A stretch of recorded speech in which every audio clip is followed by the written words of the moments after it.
জুলাই শহীদদের পরিচয় শনাক্তে ৫ ডিসেম্বর কাজ শুরু করবে আন্তর্জাতিক ফরেনসিক বিশেষজ্ঞরা, জানিয়েছেন স্থানীয় সরকার উপদেষ্টা আসিফ মাহমুদ সজীব ভুঁইয়া।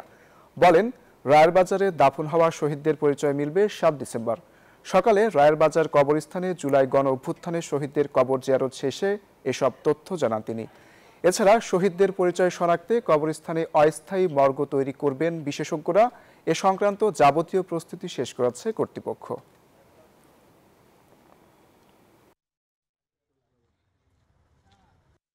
যদিও একটা দীর্ঘ সময় গেছে, তারপরেও আপনারা জানেন যে রয়েছে এবং আগামী ৫ই ডিসেম্বর আন্তর্জাতিক ফরেনসিক এক্সপার্টরা বাংলাদেশে আসবেন এবং আশা করা যাচ্ছে যে ৭ই ডিসেম্বর থেকেই এই